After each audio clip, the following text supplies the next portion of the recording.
20 seconds and counting. T-minus 15 seconds. Guidance is internal. 12, 11, 10, 9. Ignition sequence start. 6, 5, 4, 3, 2, 1, 0.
Eagle, you're looking great. Coming up 9 minutes. Altitude 4200, and you're a go for landing, over.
o'clock in the morning and my mind it starts to fade.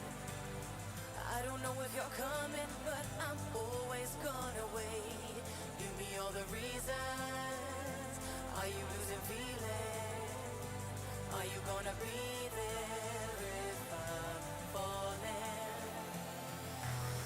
Heartbeats a moment, lost in your own head, trying to find the strength to keep it going. Heartbeats alone then, forever lost the moment, trying to find a reason for it all. Are you gonna be there? Will you be there? Are you gonna be there if I fall? Are you gonna be there? Will you be there? Are you gonna be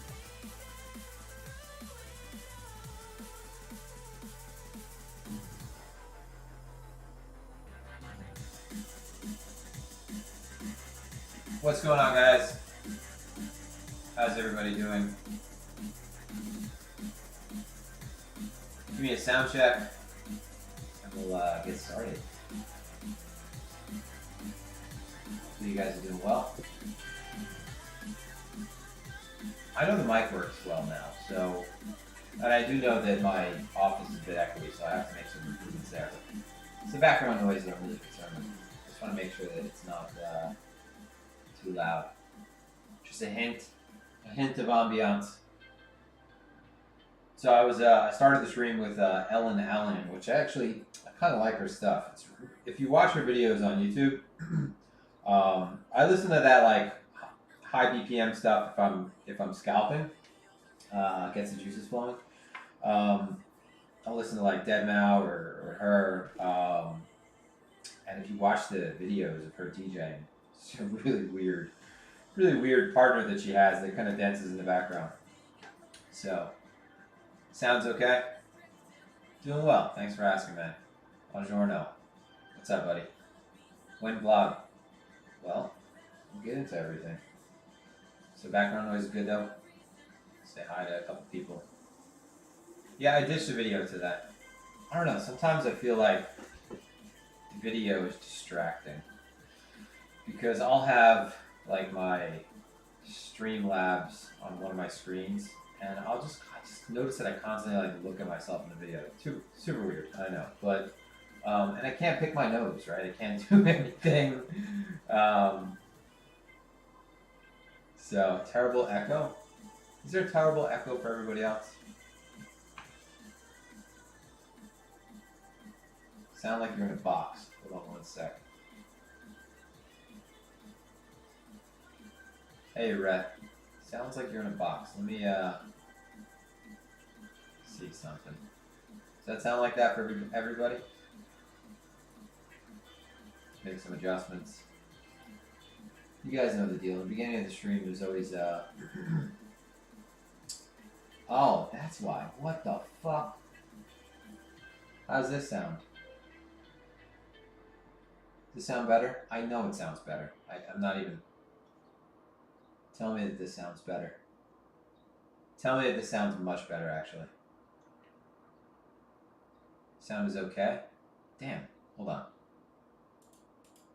Let me just double check something. My default. Worse than normal, but still listenable. Thanks, man.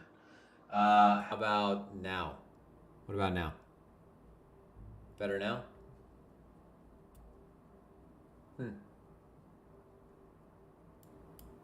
What about now?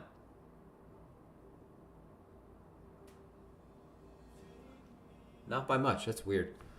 All right, let's work on this for 1 second. Okay. That pattern is card. Hold on 1 sec. Not by much. Better. Very good. Oh, you know what? You know, it's a pain in the ass to ask for feedback on the stream because you guys are behind by like 30 seconds.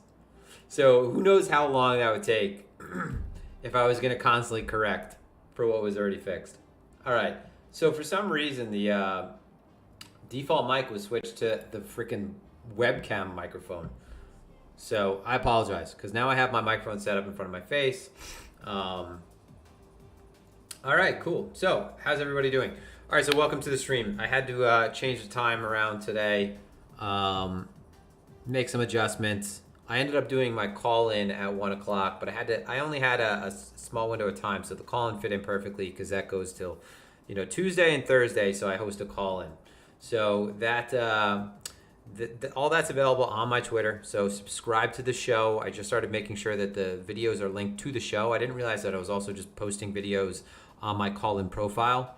So you guys know I'm not a technocrat. Like I know how to use an iPhone. That's how good I am when it comes to technology. If you go on my Twitter, you'll see the call-in. Go ahead and subscribe to that. Tuesdays, Thursdays, Fridays. Tuesday, Thursday for just over half an hour, and then Friday. We're going to do tomorrow the first basically open call-in. So Twitter Spaces, a lot of times people host spaces. The spaces are good. They're not recorded though unless you like opt in for each one. Call-ins are always recorded. It's on Spotify. It's on Apple Podcasts. It's on your iPhone, Android. And tomorrow I'm going to allow multiple people to be speakers. So we'll basically have, a round table discussion. Knights of the Round Table on Friday talking about the market post CPI. So that should be good. So make sure you subscribe to that. You guys know the deal. None of this is financial advice. Strictly for entertainment purposes only. It's going to be interesting because just to talk about this real quick. When there's a ruling on what falls under the category of securities and what falls under the category of commodities. When it comes to commodities, like just to tell you how it works, you could actually go on social media and say, "I want you to go sell your house and buy all of." Bitcoin's a commodity, so you could actually say that. You can say to somebody and give that kind of financial advice when it comes to a commodity. So I can literally say, and because it's not tailored to anybody specifically, right? I'm not specifically giving financial advice. It sort of falls under the newsletter rule, right? Where if you're writing a newsletter, it's not specifically to anybody, so it's not considered giving specific financial advice. So there's these areas where it actually falls outside the law, and it's going to be interesting because commodities, you could just say whatever. I originally thought it was kind of fucked up that people can say, like, Sailor can go say, like, you should mortgage your house and buy more Bitcoin. And then there was another guy, Jason Williams, and I thought he was just a clown. And I still don't think it's a good idea to say this kind of stuff. Like, because it's a commodity, that's okay. But that's the truth, right? When it comes to commodities, you can go on, step on a soapbox and say, hey, I think you should sell your car and buy Bitcoin. That's what you could literally say. But anyway, none of this financial advice, I try to keep it entertaining. That's what it is. Just my opinions on the market, take questions. I'll take questions at the end and go through the chat. Also, shout out to Phemex. Phemex is kind enough to sponsor the streams. We've been fans of Phemex for a long time now. So use the link Phemex.trade to get access to in excess of what promotions that they run. So they're running 6 promotions right now. But if you use the Phemex.trade link, I could go ahead and tag on an extra bonus when you access the platform with that link. So anyway, it's a great platform, not for nothing. Like, it's got the better liquidity than Bybit now. It has more pairs than Bybit, and you could actually generate more yield on your stablecoin. So Bybit offers like 2-3% less. Okay, cool. So let's get started. Let me just say hi to a couple people. Some familiar faces. Cornholio, what's up, man? You are like reliable to be in the top. You're always top one. Justin, Stefan, what's up? Chris with a beard. Chris with a beard. Stay with the beard, man. Chris with a beard. Vinod, I shared, I think I accidentally shared the chat link by accident. So a horse can trade crypto. Yeah, horse can trade crypto. Horse used to be able to trade many other things as well.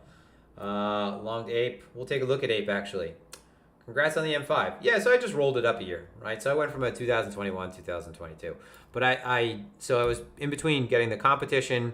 Well, I wasn't in between. I ordered the competition and then found out that the timeline that I had an idea that I was going to get it in like the next week. So it turned out I'd have to wait for around another month and a half. So I made a mistake thinking that, well, I don't think I made a mistake, honestly. I think it was a mistake on their part, but apparently it's pretty common. So rather than waiting, there were 2 that came into dealership, basically same exact thing. Different color though, and I got the 50th anniversary edition 2022 M5, and it's an absolute monster. And right now it was a costless to basically for me to roll into it. Everything's good. Thank you. Sweet Canary, Rhett, Lord Samurai, what's up? What's up? Okay. All right. Glad everyone thinks it's much better. Yeah, so I'll look at that Manon at the end. I don't really like to read long things in the beginning. Hey, Rip, what's up, man? I appreciate Rip. Thank you for helping me out with our friend. So I was able to take care of that. I don't know if we talked about that after, but me and Rip know. Rip knows what I'm talking about. All right, cool. Let's switch it up. Let's take a look at the charts. All right, so I like to go over the high time frame stuff in the beginning, right? You know that it's like a thing, a habit. Go over high time frame charts, but I honestly, I get tired of it because it's super redundant. But why I go over high time frame information in the beginning, it's because like we have people that are joining these streams for the first time, and I don't want to like just jump right into stuff. I know that most of you guys have been following along for a while and you're kind of caught up, but I think it's kind of good to cover the bigger picture. Here's what I'll say. We have every single sign. If this market was in a vacuum, if this market was 2 years ago, if this market was before the Fed pivoted and we had just sustained a significant drawdown, that happens regardless, right? So whether or not the Fed, whether or not we're in this situation, right? Markets go through cycles, right? When you have a 2 year long period of up only, crazy amounts of excess, there's going to be an equal and opposite response, right? You're going to have a very significant correction across the board, especially when you have 99% of the stuff is basically dog shit. And I could safely say 99% plus, because we know we have like 6,000 cryptocurrencies now. And the ones that are actually might have some promise, there's probably 50 of them, right? And that's probably being generous as well. So it's in excess of 99.9% are garbage. So there's going to be large corrections. Right now, absent what is taking place in the macro, we have every single sign that you would want to see for a bottom. It's comical at this point. And it's unfortunate, though, because these things on their own in isolation are one thing. But right now, we have, we are the tail and the dog is the Fed. So macro, the correlation, it's there. It's not going to just suddenly favorably disappear because all of these things line up. We have all of these things, and if we have some tailwinds, it'll be really good for us. So when I'm saying all of these things, right, let's be a little bit more specific. From a positioning standpoint, so if we look at futures, longer dated futures, and if we look at options, very defensive, very pessimistic. So pessimism reflecting in the flatness of the term structure, so basis is completely compressed. Defensiveness as well. So if we look at the options market, I mean, this is going back to 2020, so March, COVID dump. Now, shorter dated options. So I know this is going to be, not everyone here understands options or skew. We're looking at the difference in implied volatility of puts versus calls, right? So seeing whether or not puts are richer or calls are richer. Think about the way that the market protects themselves by buying puts. Think about the way the market gains access to leverage by using options. So puts are in heavy demand versus calls. So because of that, and don't worry about this, right? The 25, 35, 20 deltas are, the favored positioning is purchasing of puts, right? Selling calls, purchasing puts, buying put spreads. So we're seeing a lot of downside positioning. So this is very pessimistic. This is very defensive. This is normally something that gets very extreme on the shorter dated stuff. So 30-day, 60-day. If we look at the really long dated stuff, so 180-day plus, this is as low as it's been going back to March 2020. So beyond the lows. Okay, so this is as bad as it gets, basically. And the thing about, so this doesn't even look bad, right? March 2020. This is because 180-day skew. So longer dated options contracts, they tend to always reflect a positive outlook. Like the crypto market has always been, in longer term skews, has always been positive. Because it's always like, with 6 months out, a year out, we're talking things are getting better. Up only, crypto market is new. The long-term outlook it tends to be very positive. So this is uncanny that we're this low. And again, this is just a reflection of sentiment positioning. in options. But I like to use this as basically a sentiment tool. The way that you use funding, the way you use basis. So we have this. We have every single person across the board, just for the most part, most people talking about lower prices. Every macro pundit talking about lower prices. Every media outlet, every press release is coming out is negative with respect to crypto. Kramer, crypto, negative, right? That sounded funny. Kramer's negative on crypto. I tell you, when I do the streams, I forget how to talk because all I do is talk to myself in these, right? That's why it's nice to do call-ins and actually pause, think, talk. But these, I'm just like going. So all of that across the board reflecting a very one-sided outlook for crypto. And that's, that it's going down. So when you have all of that, you can imagine what the positioning is when it comes to those counterparties. Well, they're probably on the sidelines or short, okay? These things can persist for a really long time, though. Another thing, Barron's, cover, crypto winter here, all right? The last time that Barron's had a cover, April 2021, October 2021, December 2021, literally the cover releases within a week of the peaks. So when you have things like this, it's basically reflecting all sentiment. The most extreme sentiment is already reflected in price, and you're getting people that are this confident in price being that one-sided that they're willing to come out in ways that they weren't willing to come out in ways before. So the market's reflecting, obviously it's almost reflecting all possible, any kind of negativity is reflected in prices at this point.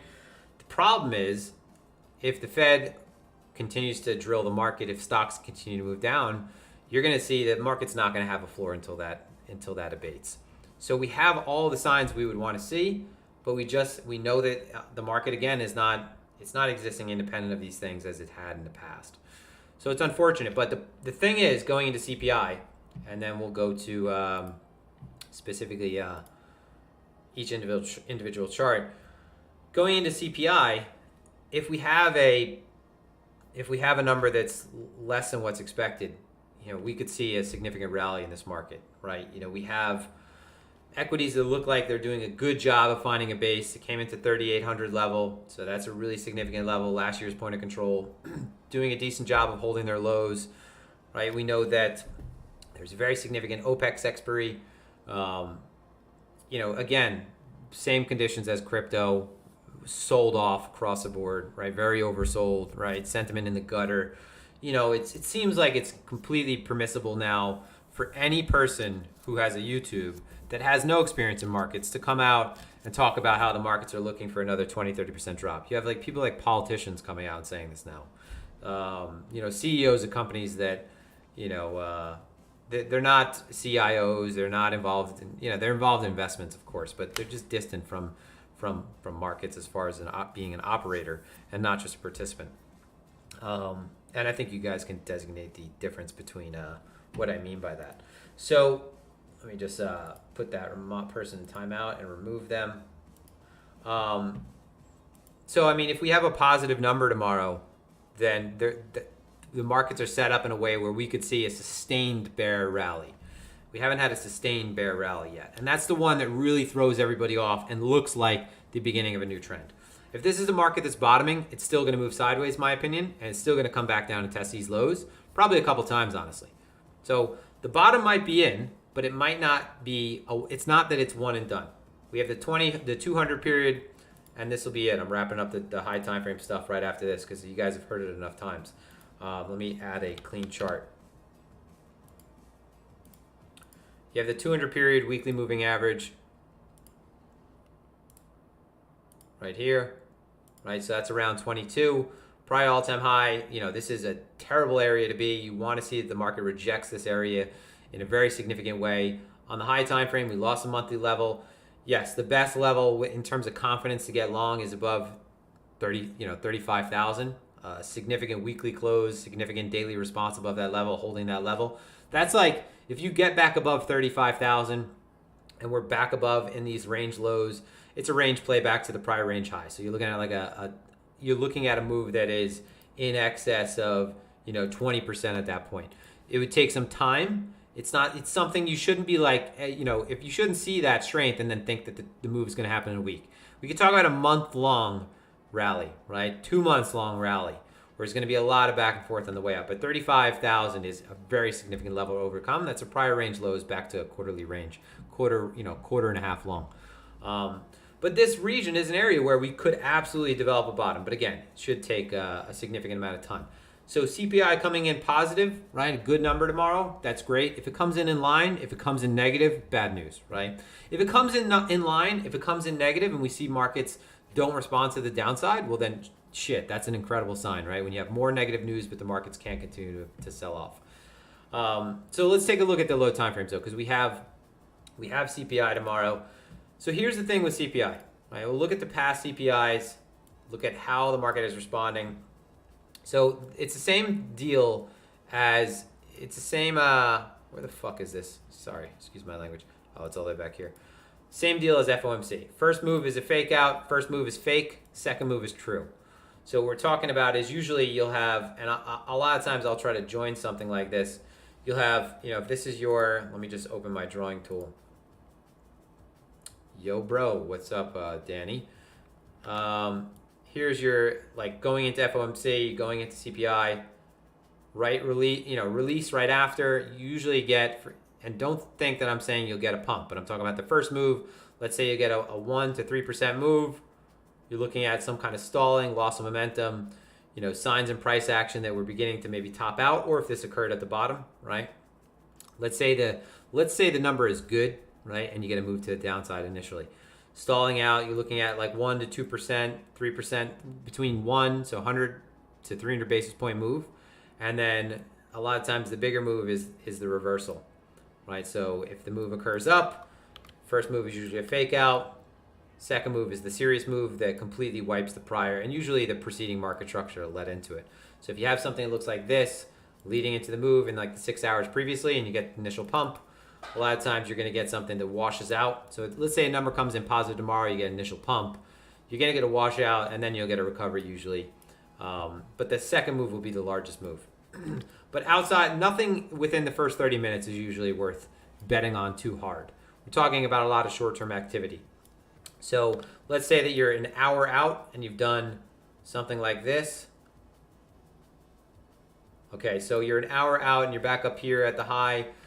The market has put in a strong move into that hour close, then you're probably looking at something that is worth getting behind. So anything that happens in that first 30 minutes is totally noise. Anything that happens between 30 minutes to an hour, I mean, it's anybody's ballgame at that point, but usually I think it's best to wait for an hour before you expect, the market has to disseminate all the information and you're going to see a lot of volatility within that hour. And again, you can't really gauge too much from it. So if we look at previous CPIs, so just going back, you'll usually see that, so regardless of direction, if there was a move into it, so for example, last CPI, this was in April, right? Or no, where's our May CPI?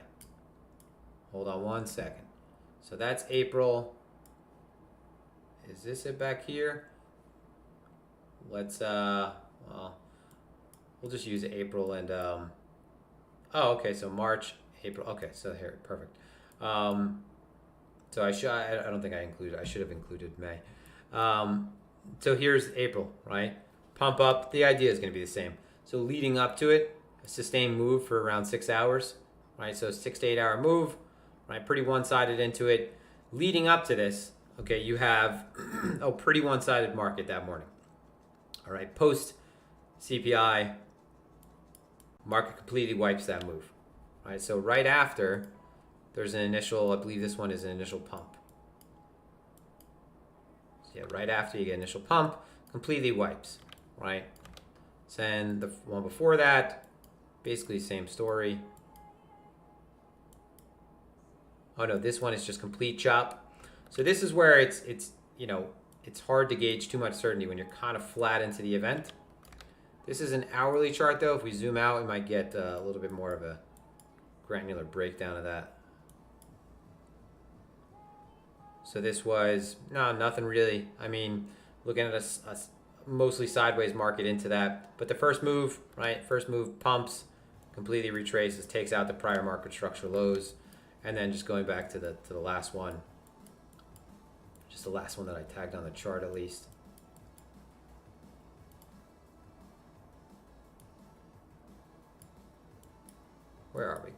back. Here we go.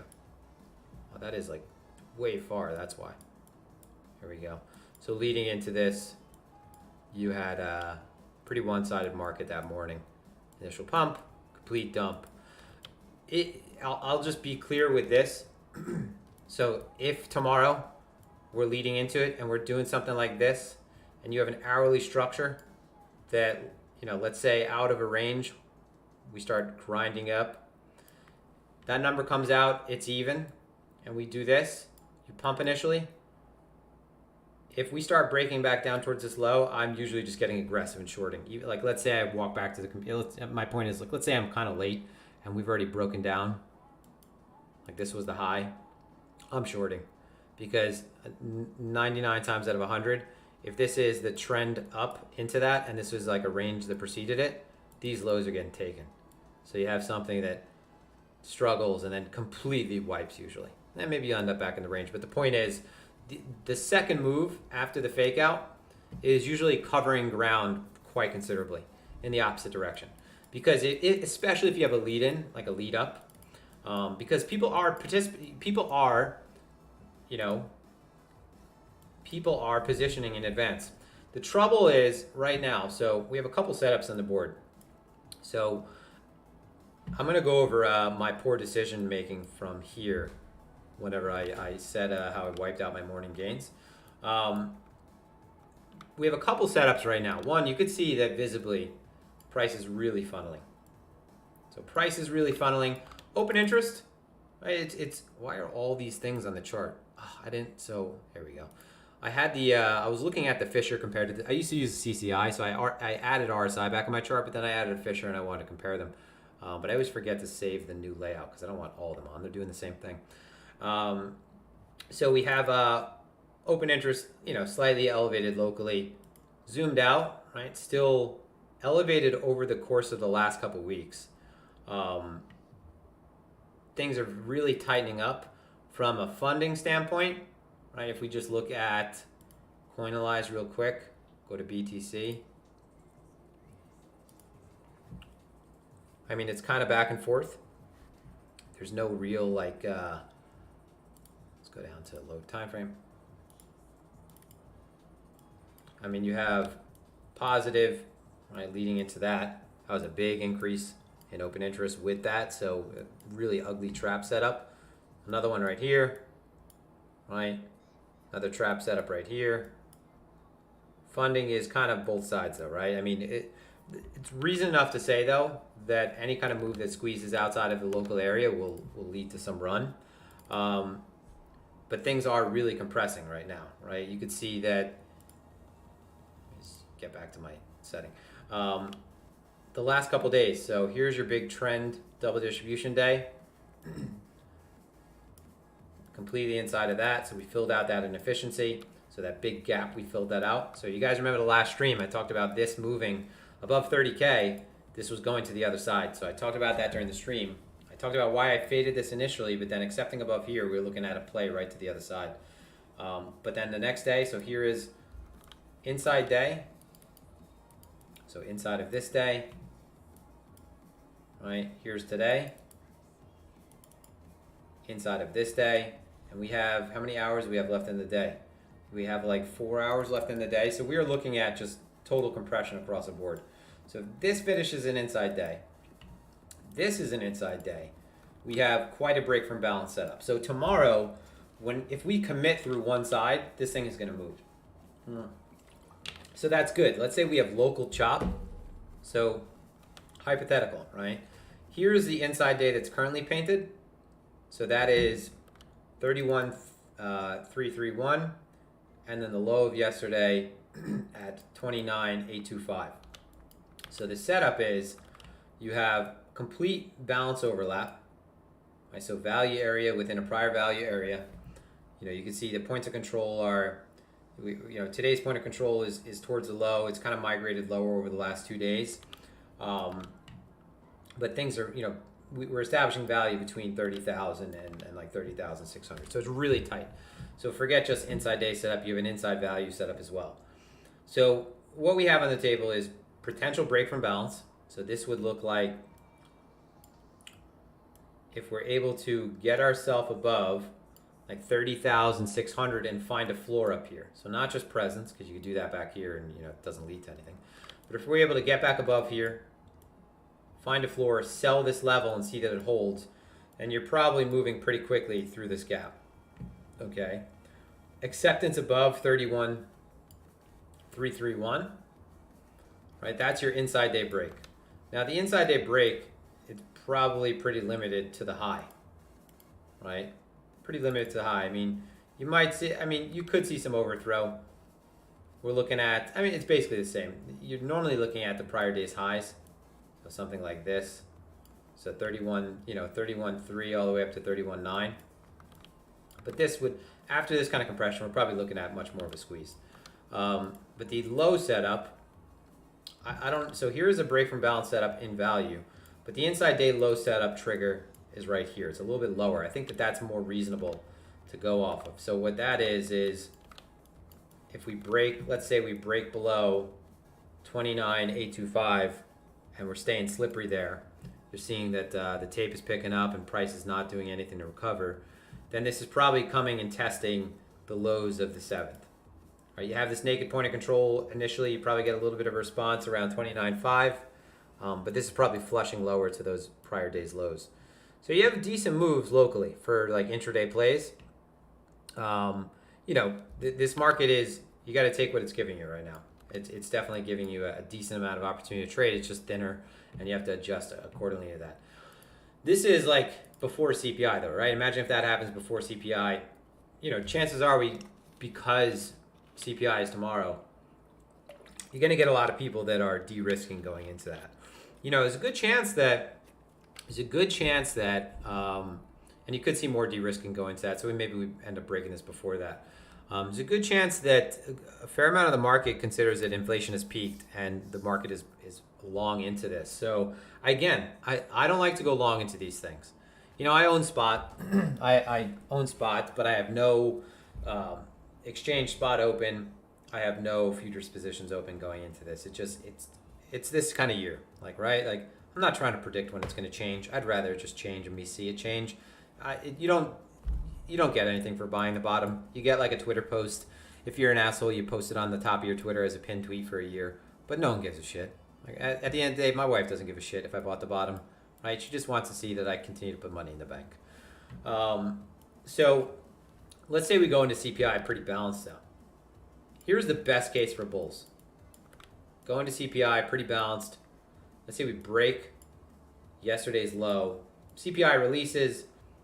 It's good or it's even. We break yesterday's low and we're able to recover that. So maybe this is the initial first move. Then I think you're getting a much larger extension up. You could play this locally and say all right, we had a break from balance. We accept outside of yesterday's value right there. We get back in. Yeah, you're looking at move, 500-point move back up there. But best case scenario is for bulls, you do something like that. You have this really tight structure. You get that initial move down, maybe take out that inside day low, and then you get, a move that accepts back within the last 2-day value.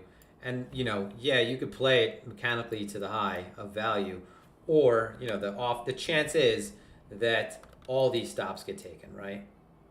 So uninterrupted stops, uninterrupted stops, uninterrupted stops. So that the first thing you want to see if you're bullish is what? That the number is at least in line, right? Because the White House has mentioned that it's going to be worse. So if it's in line, the market has probably done a decent job of anticipating that and reflecting that to a degree. If we get something tomorrow that does this initially, if the first move is up and it's in line, I just expect this to, the second move is always going to be the strongest. And the problem is it's, it could be that it's in line, the second move is the strongest, right? And then we end up flattening out again.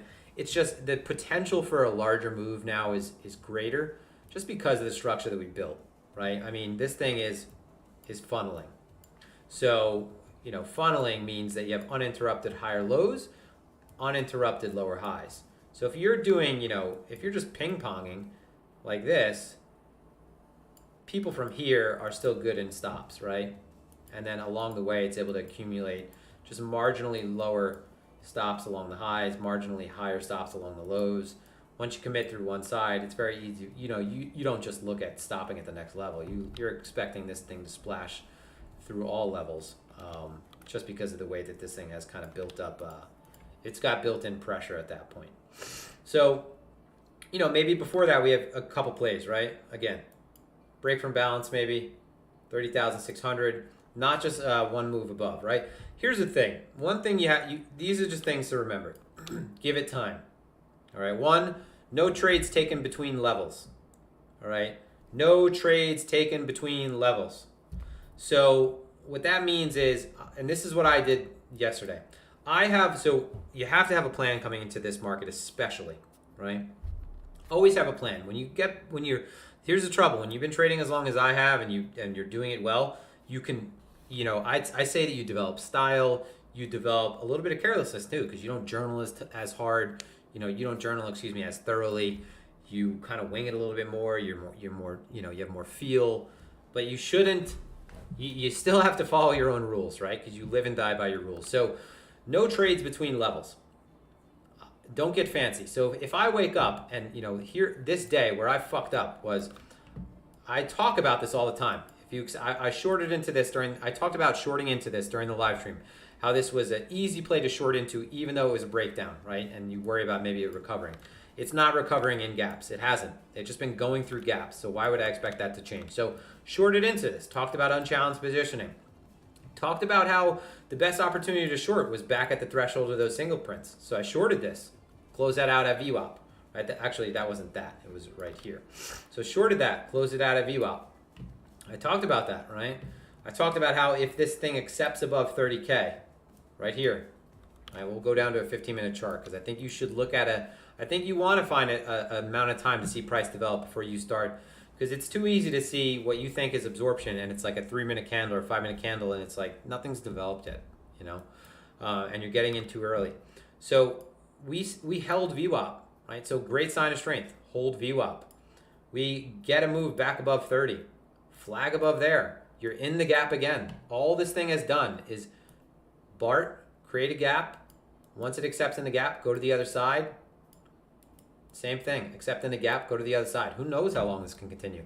Usually what this does is it ends up closing, you get gap after gap after gap after gap after gap after gap after gap, and then you can't funnel anymore, right? You have to pick a side and really blow through it. We did this we did this in the first quarter as well on the high time frame. We're doing it on low time frame all the time anyway. So we got that, right? Here's what I did wrong. I saw this. And I saw the underside of the structure, and I'm thinking, I'm going to time this. I'm looking at the lower high. I'm going to start timing this. And I got in a little bit too heavy, a little bit too early.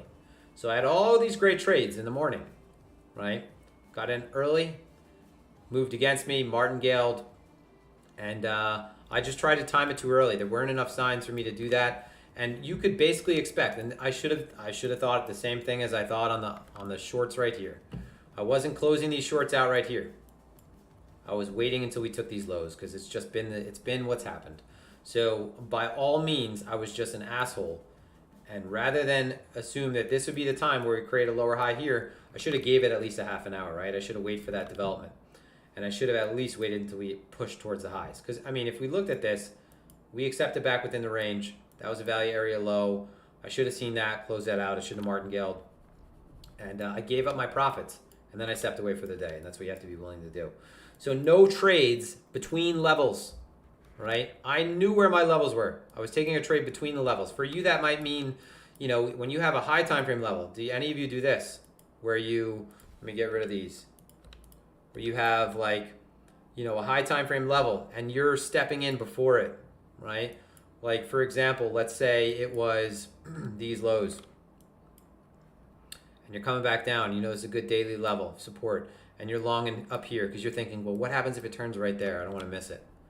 Well, if it does, then you miss a trade. You're going to miss thousands of trades. I don't know what to tell you, but if you trade long enough, you're going to miss a fuck ton of opportunities.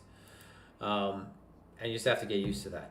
So no trades between levels. Be happy for the ones that come to you. So many do. This market is so reflexive and so, it steps out of the way between levels because most people know how technically this trades, There's no incentive to really step in early. And then give it time to develop. I like to time my entries on a low time frame chart, or a chart that would capture the amount of time that I would look to on a low time frame chart, even if that's like a volume-based or a tick-based periodicity. But still, you have to let it develop over time. So one thing that you might want to do, and this is good practice. So usually you'll see that when this market develops turns, they take place, it's over a 5-minute period, right? Look at it on a 15-minute chart. Look at it on a 30-minute chart and box it out. And by box it out, here's what I mean. If you see what you think is the beginning of a turning point, so let me make this chart somewhat naked. So you see what you think is the beginning of a turning point. Let's say that for you, you thought it was back here, right? So we're going to go right back to this structure. So let's say it was, oh, sorry, Zoom. Here we go. I think this is the high right here. Sign of rejection building. One sec. Right? And I wanted to use this one because its momentum is, we're completely overbought at this point. Momentum is really, I started looking back at the RSI because it's easy to eyeball things and do the eye test when you've been doing it long enough, but it's also great to see like, oh yeah, okay, so we've definitely been doing that on a candlestick basis for this look back period. So momentum and positioning, everything in this market anyway. So if you have something that helps you sort of think less, it's always nice.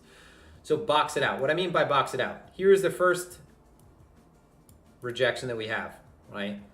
Let it develop from that end point, right? Even if you want to include something like, let's say, here's a good example, another oversold period. This is your divergence up here. So you see the divergence, you're at this high.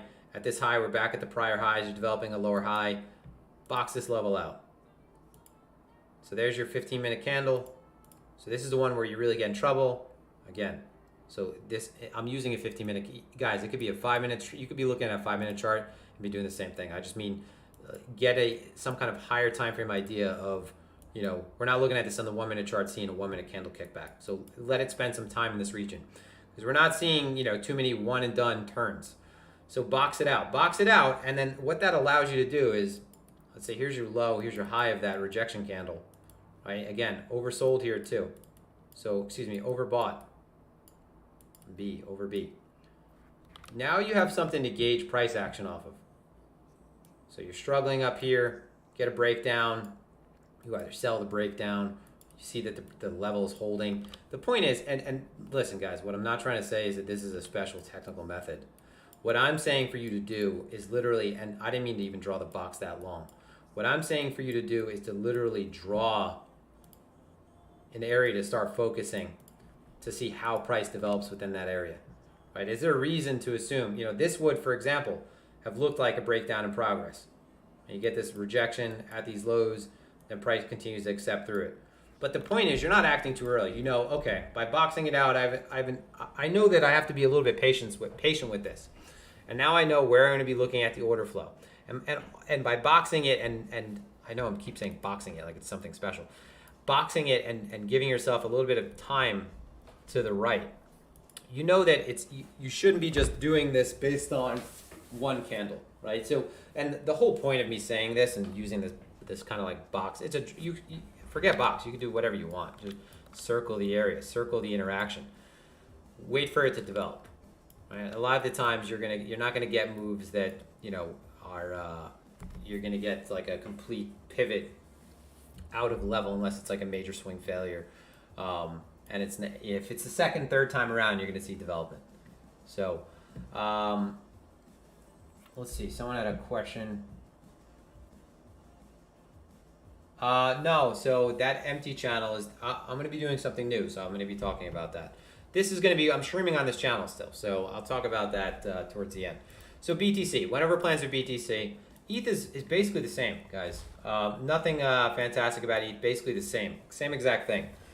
Now with ETH, we have multiple inside day structure, same exact inside day break setup, same exact inside value setup. So we're basically waiting for the same conditions for BTC to manifest with ETH as well. Now, obviously, you want to see that you know, the market is kind of doing more or less the same thing and working in tandem. But this is basically the mirror setup of BTC. The one difference is with ETH, honestly, right, is you have a really nice diagonal. And this is not, you know, I don't often, I don't lean on diagonal trend lines and resistances, trend line support or resistance, because as you know, this breaks by passing through time alone, right? So this breaks, if we just continue to go sideways, it breaks. But with that, what this is showing is basically a rate of change. So the rate of change in this descent has been this. This is the pace.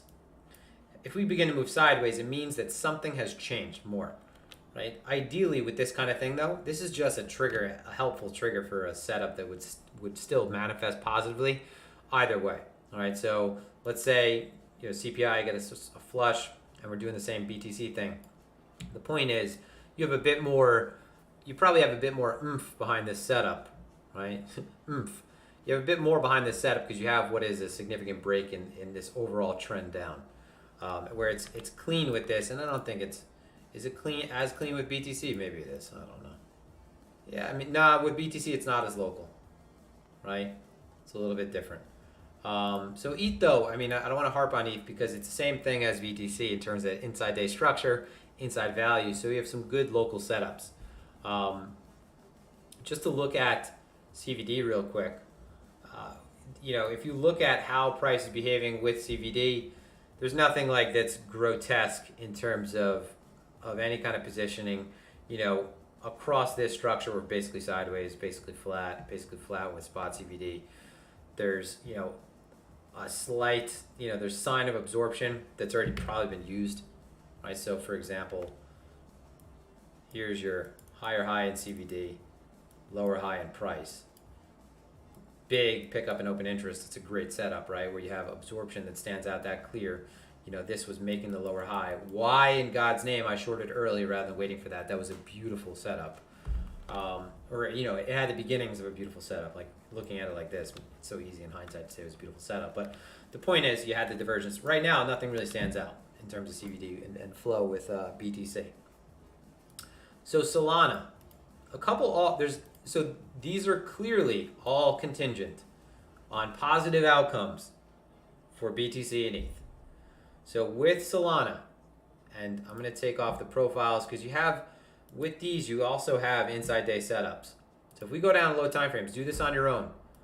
Inside day setups, this actually occurred, so never mind. So this occurred, but didn't give us much follow through. So you had there wasn't much of anything to follow through. So excuse me. The prior day's high was up here. Inside day break occurred, but you didn't get more than halfway to that high. So listen, alts right now struggle bus. But this is why, again, pointing this out.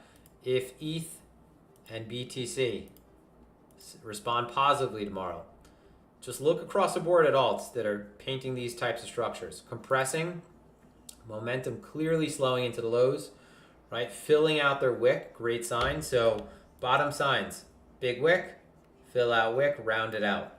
So big difference if you're saying that in the initial move down right after. So if you have a V-shaped bottom and you're doing this right away, bad sign. If you have a V-shaped bottom, you spend some time away from it, come down to it slowly, and you develop down there, big difference. Right? You round out. Big difference between grinding down and flagging towards it versus rounding out. Right? But this setup and this clean diagonal, and if we also look, one more thing, you got the 20 period moving average on the daily, bull and bear dynamic level, everything compressing in this region. Now, this might do something like this, poke down before popping up, right? So don't be surprised if that happens and everything's moving up and then you get some final flush like that. But if, you know, these structures, I don't mind buying late. So I don't mind buying late. You just have to have the confidence to put on the position, right? When you finally get that close, look, so I have it on the candle close. You can put it on the wick if you want. I like to signify if we have a trend like this that we're closing through the level for the first time. Listen, you zoom out, you do wicks, you do candles. Presence in the area where it clearly has not been able to be present is the fucking signal. So clearly it's not a 1 minute candle up there, but if you're hanging out up here, you have the green light. you could see where we were unable to spend time. So if we get that, and we're back above this, and you're like, let's say you get one more move down, price moves sideways, and then we're doing something like this, I'm longing 50% and placing the remaining down to see if I can get a fill. And then these are really patient positions. Really patient positions, right? One, very similar, very clean, flat-lined positioning. So very clean structure. Let me get this off. So this is harmony. These are things that could fly. They're not, I don't care about them fundamentally, but we're looking at if we have a rally across the board, right? If we have a rally. Huge jump risk if you're shorting. So gap risk to the upside, major. So you could look at things pump 100% easily in a matter of a half an hour. It sounds silly, but you've seen it before. If you've been here, you've seen it before. Been here long enough. So there's your 20 on the daily. Very clean structure. Again, momentum slowing. Look, use an RSI if it helps. Use an RSI for Solana. Divergences are showing up. If you don't know how to use RSI, I suggest you follow Cold-Blooded Schiller because he's a master at it. So, like I said, he probably has a lot of tricks up his sleeve. I just have always used RSI just for momentum. I use the CCI first, and then the RSI. So CCI is a commodity channel index. It's just a little bit more sensitive. So one, right? Same sort of setup. With one, here's the thing. A couple of these. You can imagine that there's not necessarily a ton of any kind of up move. We haven't had a significant spike in open interest. You've had this, probably hedging down here. No major change in open interest. So it's not like you've had downside action and upside open interest, which would be a great squeeze. But this is same as this back here, prior structure that did the same thing. So flattened out the way we're flattening out right now. So going back to this. So the thing about this is probably a good amount of dry powder, right, guys? So open interest being, if you get a move up that starts to move up and you don't see a big increase in open interest, that's kind of bullish because at that point, it was a good amount of, you can imagine that the market hasn't completely jumped in head first yet. So one, Solana. Here's the thing about AVAX. I don't know. AVAX kind of looks like it. This is tough because AVAX has that structure. But this might be a sign for everything else too, right? If these are going to bottom, it should take 2, 3, 4 months.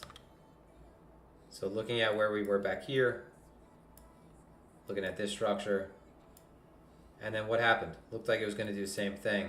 And this is an important thing to do, right? We're looking at setups right now that look like they should play one way, but the market can completely surprise you. So same thing here, 20 period, diagonal. And then what did the market do? It fucked off for a much longer time. Not much longer, but no one anticipated that, right? Or maybe not no one, but point of development though, right? If you see something like this over time, and then we're back above here, you know the deal. That's a bottom structure. Ape, a lot of these new coins, if they have, I think Ape, I don't know what Ape has in terms of FDV, but if the FDV to market cap is really ugly still, I'm not, these could pump because they're low float, but for example, if Ape does something like this and reclaims, then maybe I'll get long, but I don't know. There's danger in accepting below this.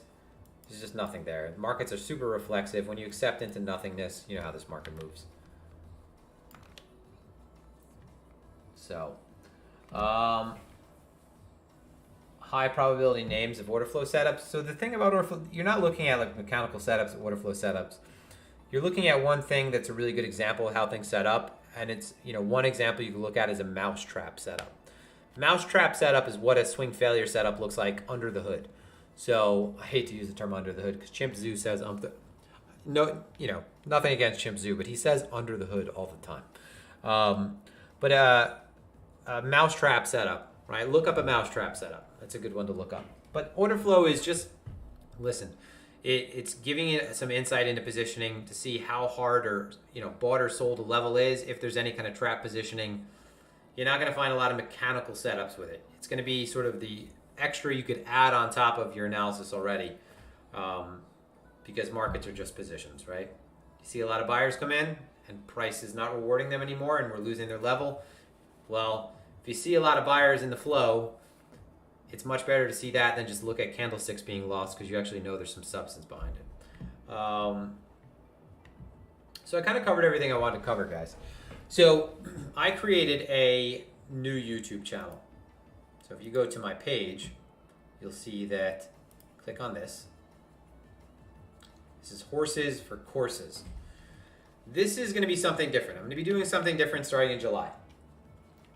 I'm doing a couple things. My partner and I, Josh Rager, we're releasing something, hopefully within this month. I've been talking about it for a while now. It's coming to a close. We're almost there. Still going to be streaming on BlockRoots, right? So still be streaming Tuesdays, Thursdays on this platform. But I'm going to be doing something different. I think I love change, and I'm pretty outgoing. You guys know I've been a public person for a long time. I was doxxed before everyone else who's doxing now because they're bored. I've been doing rants and videos showing my face. I used to do videos back in 2017, 2018, where I just spoke to the camera and ranted about shit that bothered me in CT. Crypto Twitter, right? Talked about the market without looking at charts, just kind of like talking to the camera. Got away from that for a bit, but I actually want to do more of like a vlog, right? More of a vlog, I'm going to connect, I'm going to do a bunch of things where it's going to connect everything to this platform. I'm going to connect, honestly, it's going to be connecting TikTok. It's going to be connecting YouTube. It's going to be connecting Twitch. What I mean by that is you could sign on to anything and basically view these. And I want to do more of, not only, it's going to be trading related. So it's going to be, we're going to talk about the market. It's going to be short, concise, dense content, fit in a very, again, short amount of time. But I want to get the point across, and I'm going to try to keep it dense. I'm going to try to keep it nutrient dense when it comes to markets. But it's also going to be stuff outside, right? Like you're going to, asses for classes, nice. You're going to get some more insight into my life, because I think that's, something that personalizes it. I don't have anything against it. I'm fairly smart with my identity. Again, my money's in the bank. No one's going to be able to rob my crypto. I have multi-sig, and I don't want to say too much more, because listen, there's real threats out there, but I'm obviously going to do this in a smart way. But I want to do more than just BitLord without the steroids, but with more muscles. How about that? All natural, better looking. No. Never forget who warned everybody about COVID first. It was BitLord. But similar. I would say honestly similar to that, but more serious. He's kind of he's a comedian. But we'll again just more than what we're doing right now. I think it'd be a fun thing to do. And then something that I'm going to be doing in the next. I'm going to be setting this up, and it's again. You could follow the streams if you want. You could always just watch on Tuesdays, Thursdays. But I'm going to set up a workshop. And I'm probably going to offer this maybe max 2-3 times a year. It's going to be limited. It's not going to be free. It's going to be something that is really intensive, and I don't want to not do it really well. I want to make sure that it is like worth it. So it's going to be very intensive. It's probably going to be, we're going to be utilizing Zoom, going to be utilizing live morning sessions, and then there'll be write-ups every day, and it'll be open discussion during the Zooms, and it's going to be basically like a 5 to 7 day course setup. So I want to do that. I'll take, I haven't put anything to paper yet. I haven't solidified anything yet. So opinions are welcome, right? Feedback is welcome. But I think this would be really good to offer, and then I could leave this content up. It's not going to be something accessible to everybody. I understand, it can't be for everybody, but I think it's a good way to cover, in a way that is worth it, to cover the more nuanced details when it comes to trading with flow, profile, and just getting more access to me. Doing the streams is great. Right? But I know that there are times when you guys would rather, get more of a narration during trading. I think there's better ways to do things. So just to get more information across. And again, maybe twice a year I'll do this. First come, first serve kind of thing.